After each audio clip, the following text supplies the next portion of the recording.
Everyone, मैं Reena Rathi.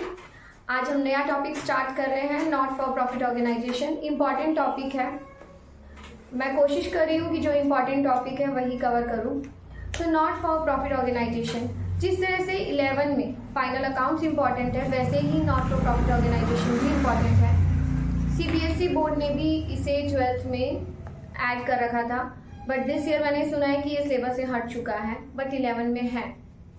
And ये chapter as it is जब ग्रेजुएशन करते हैं तब भी रिपीट होता है फर्स्ट ईयर में। सो उस पॉइंट ऑफ व्यू से भी आप देखो तो ये चैप्टर इम्पॉर्टेंट है। नॉट फॉर प्रॉफिट ऑर्गेनाइजेशन है क्या? देखो, बिजनेस करते हैं क्यों? प्रॉफिट के मोटिव से। और नॉट फॉर प्रॉफिट ऑर्गेनाइजेशन खुद अपने नेम से इंडिकेट कर रहा है कि इसमें प्रॉफिट का मोटिव नहीं है, ये प्रॉफिट के लिए काम नहीं करता है। बहुत सारी इंस्टीट्यूशंस हैं, ऑर्गेनाइजेशंस हैं, एजुकेशन सेंटर हैं, हॉस्पिटल्स हैं, ट्रस्ट हैं जो प्रॉफिट के मोटिव से काम नहीं करती है। उनका मेन काम होता है, उनका मेन जो वर्क होता है वो है सर्विस देना। और लेकिन सर्विस कोई कैसे देगा? क्या बिना पैसे के सर्विस भी पॉसिबल है? तो यहाँ पे मनी कहाँ से आ रही है और मनी कहाँ पे यूटिलाइज हो रही है, क्या उसके बिहाफ पे भी हमें सरप्लस हो रहा है या डेफिशिएट हो रहा है, ये हम इस चैप्टर में क्लियर करेंगे। यहाँ पे कुछ चीज़ें हैं जो कि मैं इम्पॉर्टेंट है, मैं भी आज की क्लास में वही पॉइंट्स को कवर करवा रही हूँ। Just like receipt and payment account, income and expenditure account and उससे रिलेटेड एडजस्टमेंट, उनके जो मेन फीचर्स हैं वो आपको पूरे चैप्टर को क्लियर कर देंगे, वो मैं आज बता रही हूँ, ठीक है।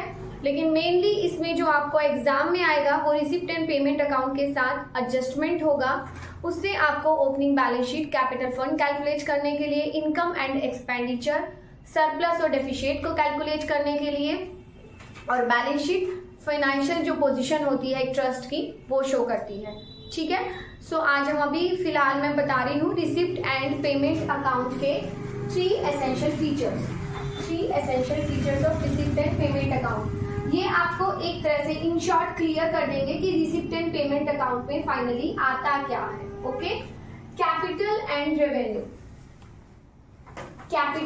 Revenue, all receipts and payments, मतलब वेदर वो कैपिटल हो या रेवेन्यू हो, वो रिसिप्ट एंड पेमेंट अकाउंट में आएगी। यहाँ पे ये मैटर नहीं करता है कि इसमें रेवेन्यू नेचर के एक्सपेंसेस मतलब रिसिप्ट्स एंड पेमेंट्स आएंगी या कैपिटल नेचर की, दोनों आएंगी।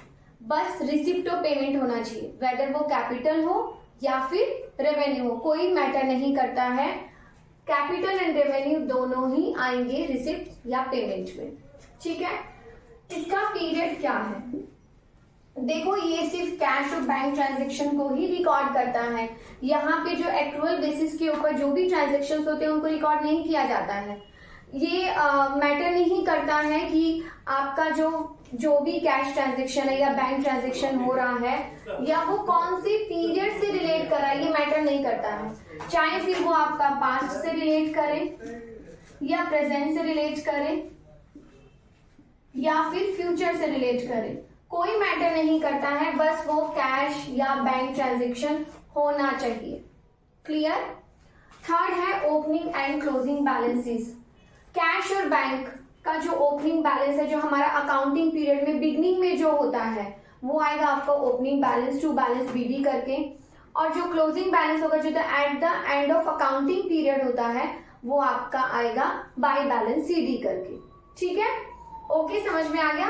कैश और बैंक इन द बिगनिंग जो है वो आपका अकाउंटिंग पीरियड का वो आएगा बिगनिंग में, मतलब कि टू बैलेंस बीडी करके।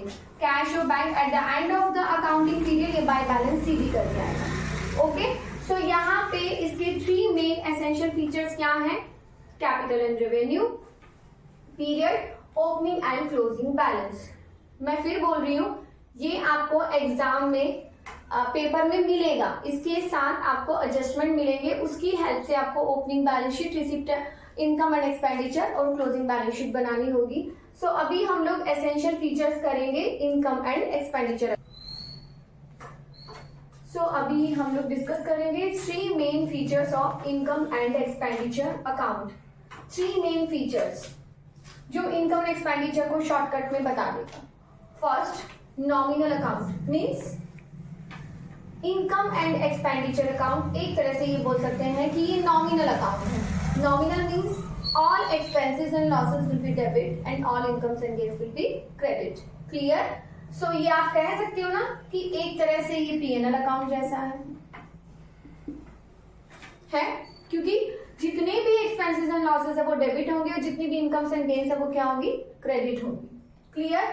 ओपनिंग एंड क्लोजिंग बैलेंस, क्या यहाँ पे कोई ओपनिंग और क्लोजिंग बैलेंस होता है? नो, यहाँ पे कोई भी ओपनिंग एंड क्लोजिंग बैलेंस नहीं होता है. बट यस, जो डिफरेंस होगा डेबिट और क्रेडिट का, वो यहाँ पे नेट प्रॉफिट या नेट लॉस नहीं बोला जाएगा, उसे बोला जाएगा सरप्लस और डेफिशिएट. इफ आपका credit is excess then debit तो surplus, and if debit is excess then credit तो डेफिशिएट. ओके, सो यहाँ पे ओपनिंग एंड क्लोजिंग बैलेंस भी क्या है, सरप्लस और डेफिशिएट में होगा. बट यहाँ पे ओपनिंग नहीं, ओनली क्लोजिंग बैलेंस आएगा, वो भी डिफरेंस किस वे में, सरप्लस और डेफिशिएट में. ठीक है. एडजस्टमेंट, यहाँ पे income and expenditure account adjustment base पे भी करता है, बिकॉज ये एक्रूअल बेसिस पे काम करता है. एक्रूअल बेसिस के ऊपर जो है हम इसे बनाते हैं, क्योंकि यहाँ पे आउटस्टैंडिंग, प्रीपेड, एडवांस, एकर्ड सब चीजों को यहाँ पे इंक्लूड किया जाता है. आपका कोई भी प्रोविजन बन रहा है, वो बैड डेट बन रहा है, या किसी तरह से आप डिस्काउंट के लिए प्रोविजन बना रहे हो, किसी भी तरीके से आप रिजर्व बना रहे हो, तो वो सारी चीजें यहाँ पे एडजस्टमेंट के बेस के ऊपर यहाँ पे कंसीडर की जाएंगी. ठीक है. मैं यहाँ पे बहुत क्लियर सी चीज बोल रही हूँ, ये एक P&L अकाउंट है, यहाँ पे ओपनिंग क्लोजिंग बैलेंस नहीं होते हैं, ये एक्रूअल बेसिस पे काम करता है. और सबसे बड़ी बात, ये सिर्फ प्रेजेंट से काम करेगा, प्रेजेंट के अंदर. ठीक है. यहाँ पे आपको कोई मतलब नहीं है कि आपका जो है पास्ट में क्या हुआ या फ्यूचर में क्या हुआ, आपको सिर्फ ये देखना है कि प्रेजेंट में क्या हुआ है और कौन सी ऐसी चीजें जो हमने नहीं दिखाई है वो हम यहाँ पे लेंगे. ठीक है. सो मैं शॉर्टकट में जो भी मैंने रिसिप्ट एंड पेमेंट बताया, इनकम एंड एक्सपेंडिचर बताया, इसमें एक छोटा सा डिफरेंस बताती हूँ. देखो, रिसिप्ट एंड पेमेंट अकाउंट में क्या होता है, रिसिप्ट एंड पेमेंट अकाउंट में सॉरी, यहाँ पे मैंने ये अपोजिट लिख दिया, यहाँ पे इनकम एंड एक्सपेंडिचर आएगा एंड यहाँ पे रिसिप्ट एंड पेमेंट. ये है आपका income and expenditure.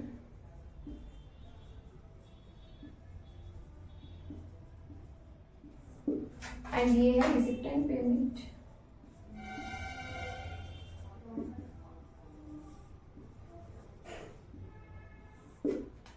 Income and expenditure में क्या होता है, all expenses and losses will be debit and all incomes and gains will be credit. Clear. और यहाँ पे क्या होगा, कैश रिसिप्ट और cash payment. Receipt and payment में क्या आता है, कैश रिसिप्ट और कैश पेमेंट. ये डिफरेंस है.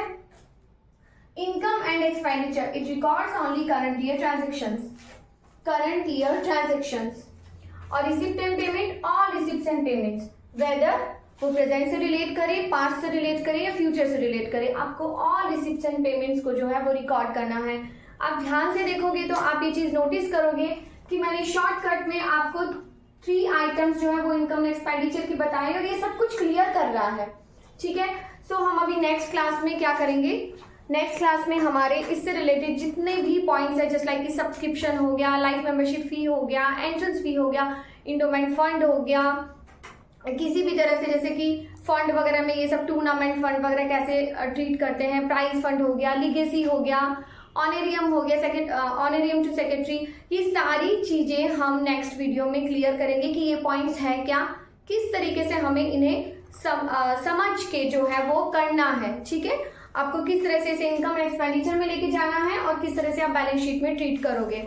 सो फिलहाल अभी ये अच्छे से आप देखिए. आपको कोई डाउट लगता है मुझे कमेंट बॉक्स में मेंशन कीजिए, और अच्छा भी लग रहा है तो प्लीज कमेंट बॉक्स में जरूर दीजिए. Thank you so much.